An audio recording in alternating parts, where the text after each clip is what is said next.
Greetings of the day. I hope you are safe at home. Today we are going to discuss about fourth chapter, atomic structure. In the third chapter, already we have studied about matter. What is matter? Matter is all around us. Everything that occupies space and have mass is called matter. Matter is all around us. Everything that occupies space and have mass is called matter. Chair, bag, water, earth, sun, air are some examples of matter. What are the examples of matter? Chair, bag, water, earth, sun, air are some examples of matter. Do you know what are the three states of matter? What are the three states? First one, solid, liquid and gas are the three states of matter. Solid, liquid and gas are the three states of matter. Okay, next. What is matter made of? Matter is made of tiny indivisible particles. Matter is made of tiny indivisible particles. Okay, next. What is called an atom? Do you know? An atom is the smallest particle of an element. An atom is the smallest indivisible particle of an element. Table, chair, bag, chalk, book and blackboard, in short everything you see around are made up of atoms. Table, chair, bag, book, chalk, blackboard, in short everything you see around are made up of atoms. Atom cannot be seen through a microscope. Atom cannot be seen through a microscope. Molecules can be cut or divided into atoms that makes it up. Molecules can be cut or divided into atoms that makes it up. Next we come to molecules. What is called molecules? Do you know? The molecules are combination of atoms of different elements are the same element. The molecules are combination of atoms of different elements are the same element. Molecules are made up of two or more atoms. Molecules are made up of two or more atoms. Okay, next. How small is an atom? Do you know? An atom is 1,000 times smaller than the thickest human hair. An atom is 1,000 times smaller than the thickest human hair. It has an average diameter of 1 into 10 power minus 9 meter. The diameter of an atom is 1 into 10 power minus 9 meter. To understand the atom size with the familiar things we know, now let us find out what is the size of the pencil, red blood cells, virus, dust particles. Okay, the diameter of pencil is 1 into 10 power minus 2 meter. The diameter of pencil is 1 into 10 power minus 2 meter. Next, the diameter of red blood cells. The diameter of red blood cell is 1 into 10 power minus 4 meter. Next, the diameter of virus is 1 into 10 power minus 6 meter. The diameter of virus is 1 into 10 power minus 6 meter. Next, the diameter of dust particle is 1 into 10 power minus 7 meter. The diameter of dust particle is 1 into 10 power minus 7 meter. Now you could imagine how small an atom would be. Next, evolution of idea of an atom. Many scientists have studied the structure of the atom and advanced their theories about proposed by John Dalton, J.J. Thomson and Ernest Rutherford are given below. The theories proposed by John Dalton, J.J. Thomson and Ernest Rutherford are given below. First we will discuss about Dalton's atomic theory. John Dalton was an English chemist, physicist and meteorologist. John Dalton was an English chemist, physicist and meteorologist. He is best known for proposing the modern atomic theory. He is best known for proposing the modern atomic theory. He proposed the atomic theory in the year 1808. He proposed the atomic theory in the year 1808. He proposed that matter consists of very small particles, which he named atoms. He proposed that matter consists of very small particles, which he named atoms. An atom is smallest indivisible particle. An atom is smallest indivisible particle. It is spherical in shape. It is spherical in shape. But his theory does not propose anything about the positive and negative charges of an atom. But his theory does not propose anything about the positive and negative charges of an atom. Hence, it was not able to explain many of the properties of substances. Hence, it was not able to explain many of the properties of substances. See here, this is a Dalton's model, circle in shape, hard and solid sphere. This is a hard and solid sphere. Do you know nanometer? Nanometer is the smallest unit used to measure small lengths. Nanometer is the smallest unit used to measure the small lengths. 1 nanometer is equal to 1 into 10 power minus 9 meter. 1 meter is equal to 1 into 10 power minus 9 nanometer. 1 meter is equal to 1 into 10 power minus 9 nanometer. 1 nanometer is equal to 1 into 10 power minus 9 meter. Okay, next we will see Thomson's theory. In 1897, J.J. Thomson proposed a different theory. He compared an atom to a watermelon. He compared an atom to a watermelon. His theory proposed that the atom has positively charged part like the red part of the watermelon. His theory proposed that the atom has positively charged part like the red part of the watermelon, and in it are embedded like the seeds negatively charged particles, which he called electrons. Okay, like the seeds negatively charged particles, which he called electrons. According to this theory, as the positive and negative charges are equal to the atom as a whole does not have any resultant charge.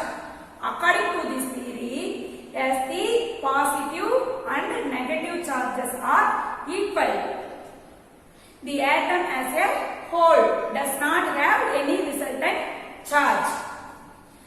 Next, Thomson's greatest contribution was to prove by experimentation the existence of the negatively charged particles or electrons in an atom. Thomson's greatest contribution was to prove by experimentation the existence of the negatively charged particles or electrons in an atom. For this discovery, he was awarded the Nobel Prize in 1906. For this discovery, he was awarded the Nobel Prize in 1906. Although this theory explained why an atom is neutral, it was an incomplete theory in other ways.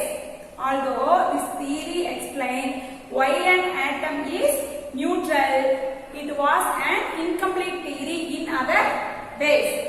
Okay, see here, this is a Thomson's model, spherical in shape. This is positive charge.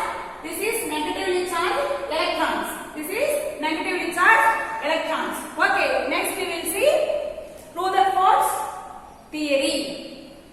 There were shortcomings in Thomson's theory. Rutherford was the father of nuclear physics.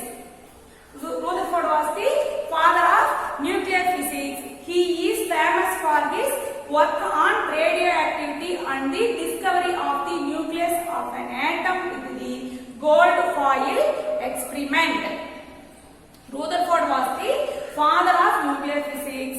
He is famous for his work on radiation and the discovery of the nucleus of an atom with the gold foil experiment. Conducted an experiment, he bombarded a very thin layer of gold with positively charged alpha rays. He bombarded a very thin layer of gold with positively charged alpha rays. He found that most of these rays, which travel at a great velocity, passed through the gold sheet without encountering any obstacles. He found that most of these rays, which travel at a great velocity, passed through the gold sheet without encountering any obstacles. Okay, next, a few are, however, turned back from the seeds. A few are, however, turned back from the seeds. Rutherford considered their remarkable and miraculous as if a bullet had turned back after colliding with the tissue paper. Rutherford considered this remarkable and miraculous as if a bullet had turned back after colliding with tissue paper. Based on this experiment, Rutherford proposed his famous theory. In his opinion, 1. The fact that most alpha particles pass through the gold sheet means that the atom consists mainly of empty space. First opinion is the fact that most of alpha particles pass through the gold sheet means that the atom consists mainly of empty space. Second opinion is the part from which the positively charged particles are turned back is positively charged but very small in size as compared to the empty space. Second opinion is the part from which the positively charged particles are turned back is positively charged but very small in size as compared to the empty space. From these inferences, Rutherford presented his theory of the structure of atoms. For this theory, he was awarded the Nobel Prize for Chemistry. For this theory, he was awarded the Nobel Prize for Chemistry. Next, Rutherford's theory proposes that. What are the proposals? First one, the nucleus at the center of the atom has the positive charge. Most of the mass of the atom concentrated in the nucleus. First one, the nucleus at the center of the atom has the positive charge. Most of the mass of atom is concentrated in the nucleus. Second one, the negatively charged electrons revolve around the nucleus in specific orbits. The negatively charged electrons are revolved around the orbits. Okay, next third one, in comparison with the size of the atom, the nucleus is very small. Third one, in comparison with the size of the atom, the nucleus is very small. See here, this is Rutherford's model.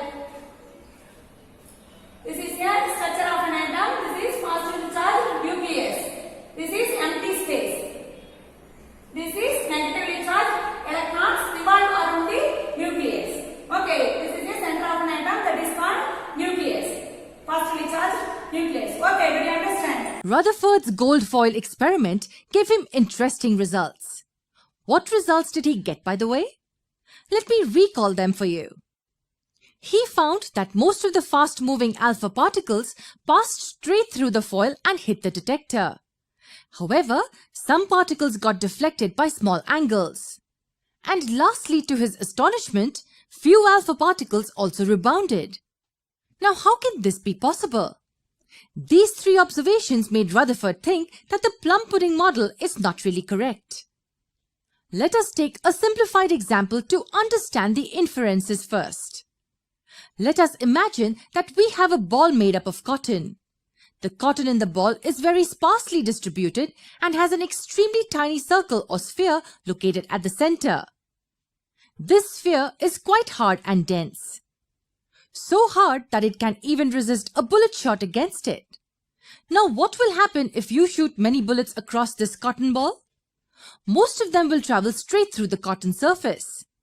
What will happen if a bullet hits the edge of the central heavy mass? In this case, the bullet will slightly change their path and get deviated. So looking at the size of the central mass, it's obvious that only some of the bullets will get deviated. Lastly, what happens when a bullet hits the center directly? Needless to say, it will bounce back, because we know that the central dense mass is too hard for the bullet to pass through. So very few bullets will bounce back. This is analogous to what Rutherford had inferred about the atomic structure. His first conclusion was that most of the space inside an atom is empty. This is because most of the alpha particles could easily pass through the atoms and hit the detector straight. Now, if most of the space is empty inside an atom, then where is the positive charge located? Well, that's the second conclusion. The positive charge is compactly packed in a tiny entity. This occupies an extremely small space inside the atom. Now, why did he think so? Let's go back to our cotton ball and bullet example. Can you recall the second and the third case? Yes, the bullets get deviated on hitting the tiny sphere of the edge, and they will rebound when they hit the center. Same explanation holds true for this. A few alpha particles get deviated. That means there is a possibility that these hit the edge of the positive center. Yes, and one more possibility is that they get deviated because the positive center repels the alpha particles as they're also positively charged. Also, a very small number of alpha particles rebounded. That means there is a possibility that these alpha particles had directly hit the positive center. But since the number of these rebounding particles is too small, it explains that the volume occupied by the positive center is also very small. If the space occupied would have been big enough, then the number of alpha particles bouncing back would also be greater. So let's say there are gold particles in the foil. He found that most of the rays pass straight through the atoms. A few rays change their path and get deflected. Lastly, very few particles bounce back. These results compelled Rutherford to come up with a new nuclear model. Let's have a look at the hypothesis put forward by him. Firstly, there's a positively charged center in an atom called nucleus. Nearly all the mass of an atom resides in the nucleus. Secondly, the electrons revolve around the nucleus in circular paths. Thirdly, the size of the nucleus is very small compared to the size of an atom.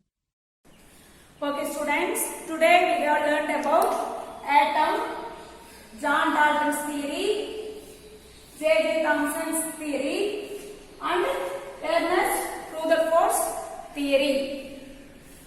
Thank you students, we will see in the next video.